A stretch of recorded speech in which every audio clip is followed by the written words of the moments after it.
Dear audience, welcome to the show POWERchat. In today's episode, we are discussing about business and education management. Joining us today is Mr. Faruk Erdurcan, who is the Director of Business Development and Operations at Challenge Management Services, a Turkey-based organization. He is also associated with the International University of Sarajevo, who looks after the global recruitment. Please allow me to welcome him. Welcome to the show, Mr. Faruk. Thank you so much, Laxman. It's my honor to be here, and I really thank you to give this opportunity to be a part of this broadcast. Well, next half an hour we're discussing on two specific issues: business and education management. Okay. You have been into the field of businesses, Yeah. tourism, and retail businesses and all. Yeah. You also looked throughout your career on human resource Resources. management as well. How do you observe the global business environment as such? First of all, I would like to make a comparison between professional life and between entrepreneurship. I used to work as a professional for 22 years. So that you have achievements, you have targets, and you have to build teams, and all of them should be targeted to a specific target. But when you become an entrepreneur, you just realize there are lots of opportunities outside the offices. That's why we are traveling a lot. We are traveling a lot around the world just to spread our ideas, just to spread our, trying to establish our businesses. Just consider that I'm a Turkish citizen who is currently in Nepal and representing a Bosnian university, and as well as a school management, education management toolkit, which uses a US methodology. So this is the current situation of business. I think this is a different definition of global world. It's really interesting. You're working for many organizations, but you're Yes. concentrated on business management. Right. How do you see the South Asian environment? What are your reflections? You are traveling to the South Asian countries, holding seminars and workshops with the diverse people. Yeah. How do you see the environment here? So far so good. What we are doing is we are working with lots of countries. We are focused in Middle East, North Africa, in Turkic countries, and South Asia as well. This is as well as my first time in Nepal, but I've been in India, I've been in Pakistan, and it seems that we will continue our journey to Bangladesh and Sri Lanka as well. And when it comes to business environment, especially in this region, I see people are really hardworking and committed, and this makes us feel comfortable for that. Because we are working with the other regions of the world, and each region, to be honest, has their own characteristic to do business. But I would like to give you a traditional answer for this. What we are looking, Laxman, is business ethics and commitment. This is the main competencies that we look for to get in touch with a partner or to establish our business. And according to our experience here, we are happy to be here, and we are doing good things. Well, what is your approach establishing partnerships with the different stakeholders, be it government, public or private sector? We have been especially in our professional business life, we have been in very big investments and worldwide. I've worked in United States, I've worked in Italy, I've worked in several countries. We make projects over there, so that it should be there should be a harmony between the parties. So the commitment of private sector and the lead of government and with the competent and talented people the business has a meaning at that time. Otherwise, I mean, it is not that fair, because I mean, it is not that balanced. So that, especially for the big investments, let's say, we are looking for government support. We are looking for committed and hardworking teams. Of course, as well as we need a good ideas and good strategy. But the strategy and idea itself doesn't mean anything without execution. So that operations and business management is important in this point. You are director of business development and operations with the organization called Challenge Management Services. Yes. As the name suggests, you're dealing with many challenges of the management. What are the key challenges to any business management, plus the areas of your work? Could you quickly highlight on that?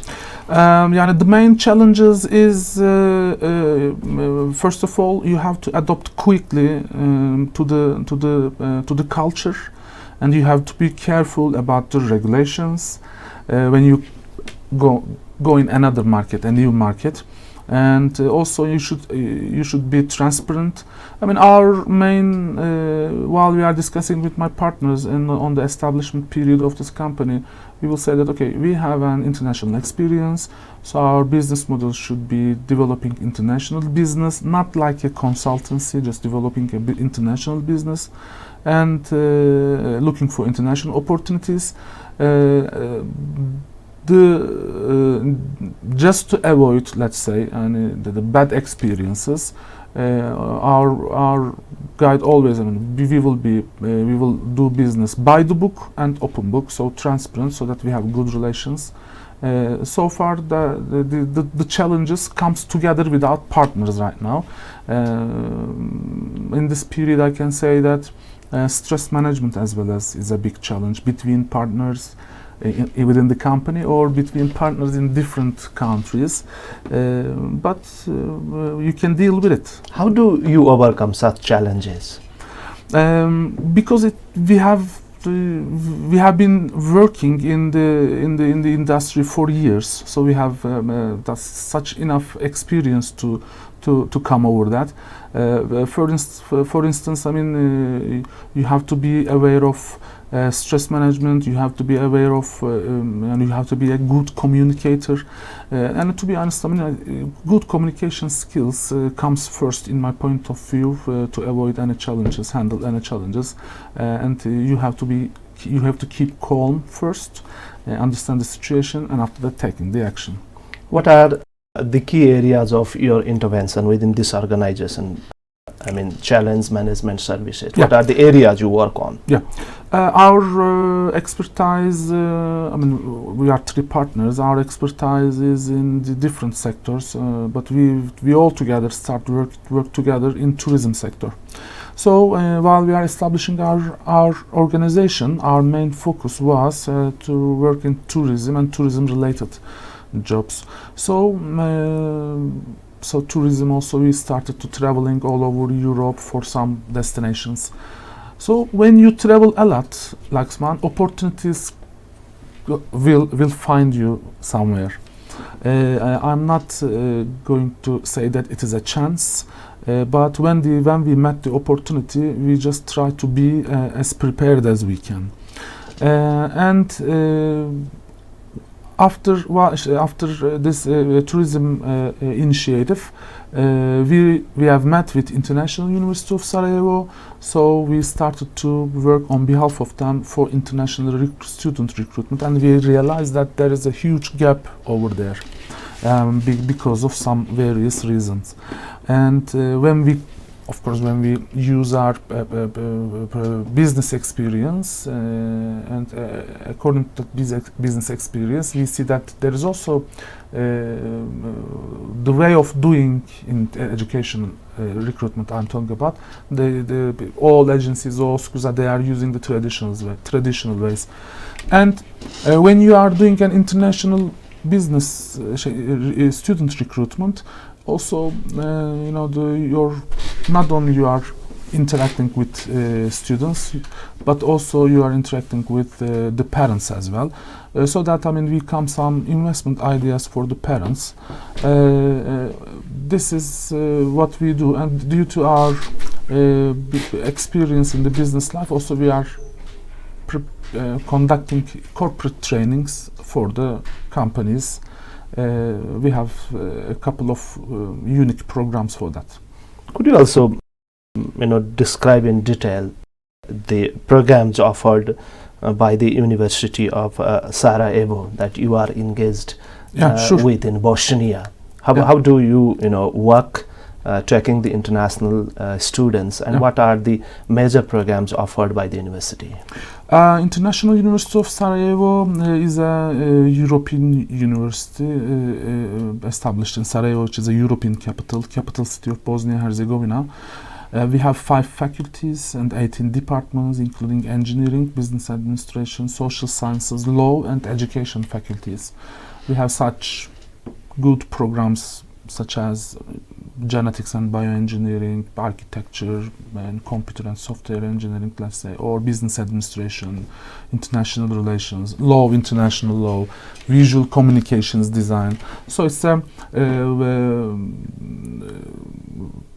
has a good ranking. It has a good ranking. It has been chosen the best university in its region 3 years in a row.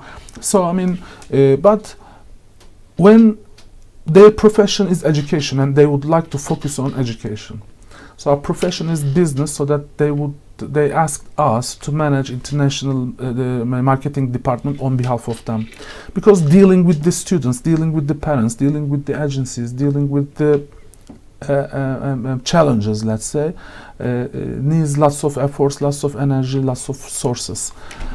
We believe we are doing good on this. So what we do, first of all, we try to understand the environment. We try to understand how this sector, what is the principles of this sector, because we haven't worked in this sector before. But the strongest part of our organization is we can adapt in a very quick time.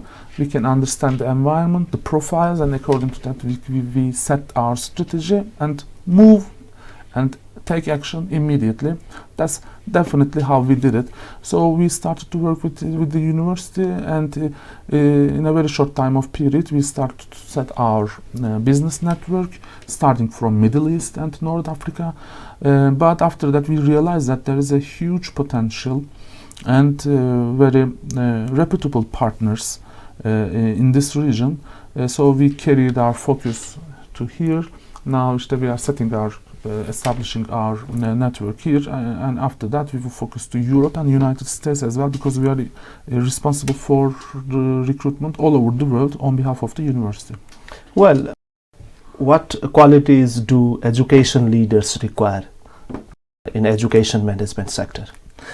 Education leaders require some competencies. To be honest, you cannot leave any student behind in education.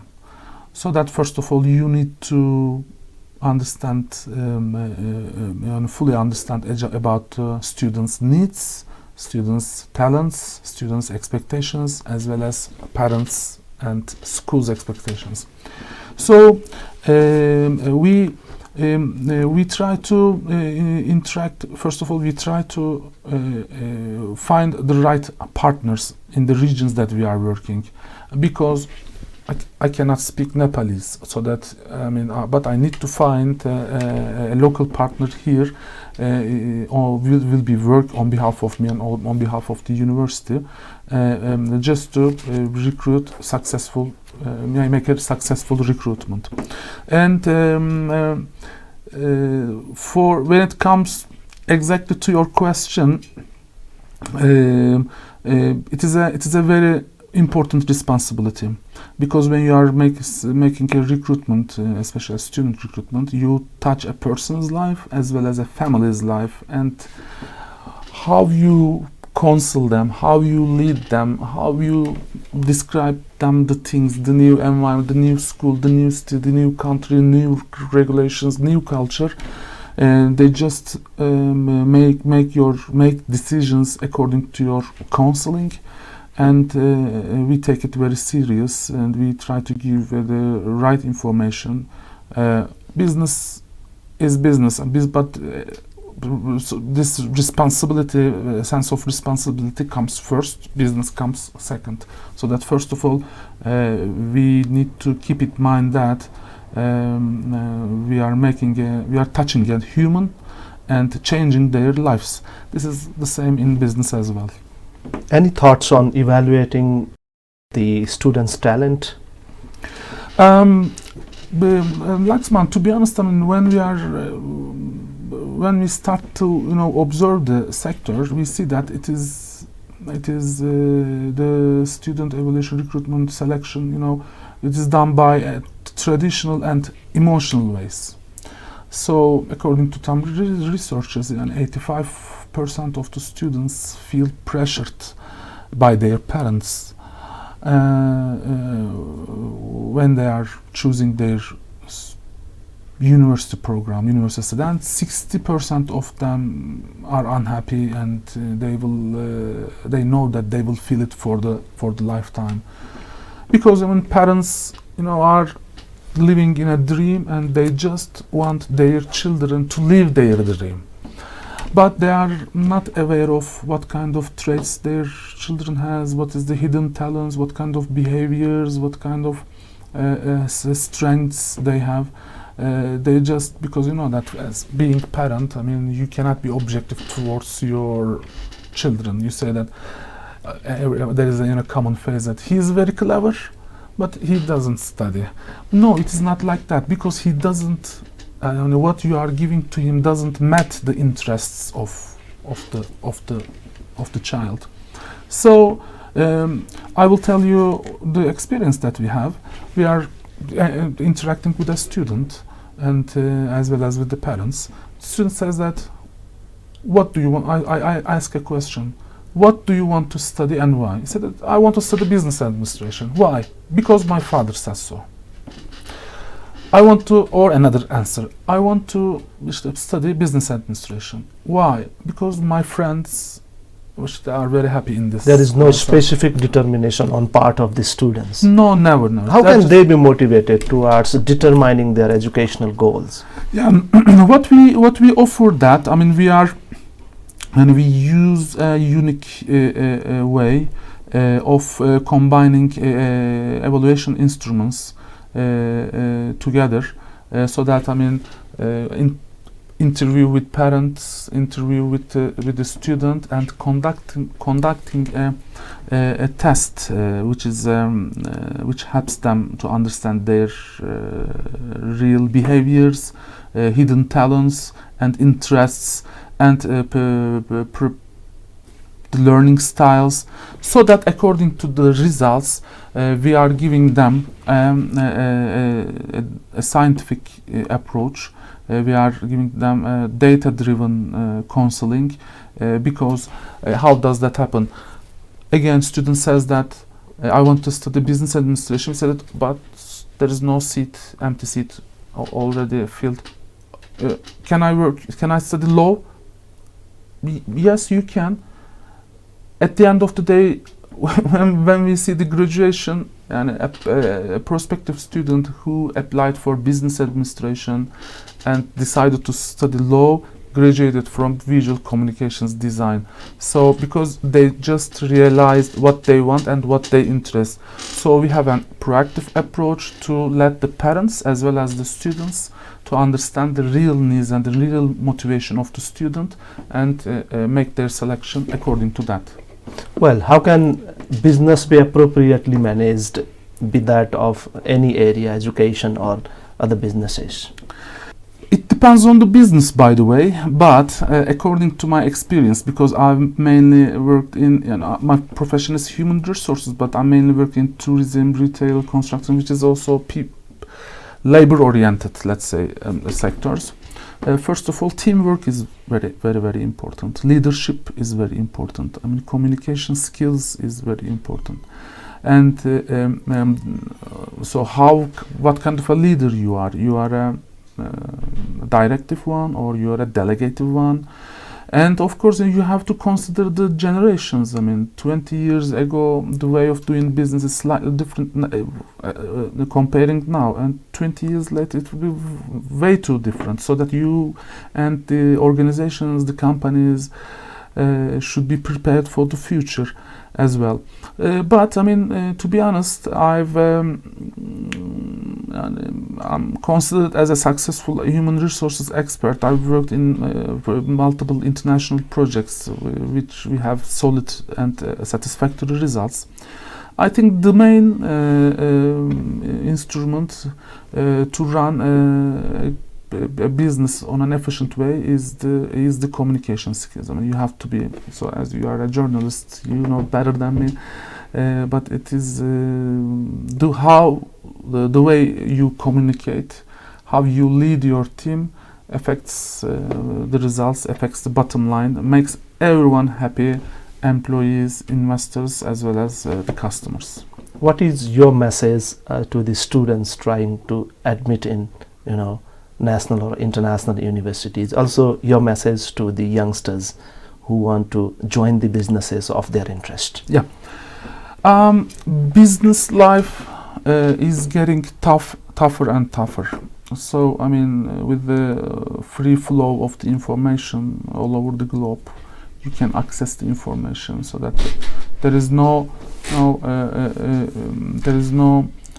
you cannot have that advantage before. I mean, 15 years ago, 20 years ago, let's say if you have a computer in your house, you can have an advantage. Now, no advantage. Everyone can access the information. So, students should use this information on their favor. Another thing is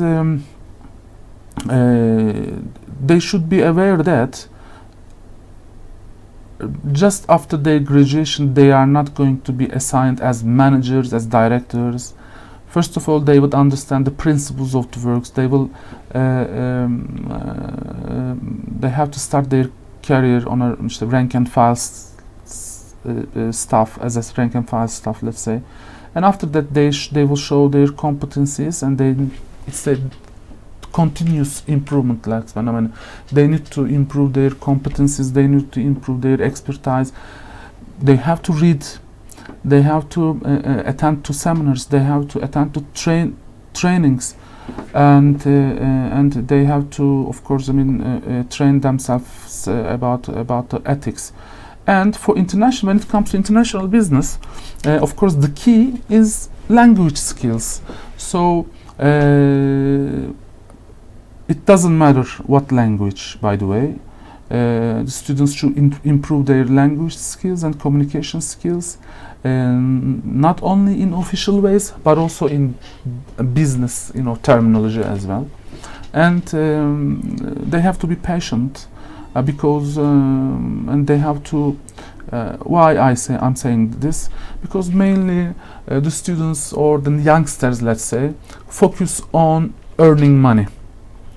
In my point of view, this is wrong, because if you only focus for earning money, so that you have to sometimes, let's say, leave the ethics behind, you have to leave the development behind, but you have to focus on success, because when success comes, wealth comes together, fame comes with it. So that, I mean, what they are doing is they should be targeting success.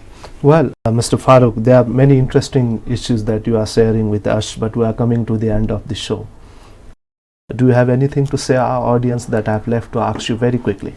Very quickly, yes, I would like to say. So, I mean, business and education has lots of common things, and in management, let's say. So, I mean, especially recruitment in business, recruitment in education also is very, very important. It is very crucial for the families, for the parents, for the students, or for the companies, and for the employees, because, as I said, you touch a human's life, and it is very important to me. So, I mean, we have to leave the traditional ways, and we have to find a data-driven model, let's say, to make decisions, to support our decisions. So I would like to just close my conversation with a famous quote of Einstein. He says that he was considered as an unsuccessful student in the early school years. He didn't meet the expectations of the teachers and the principals as well. Who later became a famous scientist. That's right. He says that and everybody is a genius, but if you judge a fish with the ability to climb a tree, it will live its whole life like that, and it will believe that it is stupid. So we believe that everybody is a genius, and thank you. This is what I'm telling you. Well, thank you very much for joining us. It was a pleasure talking to you. It's my pleasure. Thank you. Thank you so much. Dear audience, time now to wrap up the show. Keep watching us. See you next week. Namaste.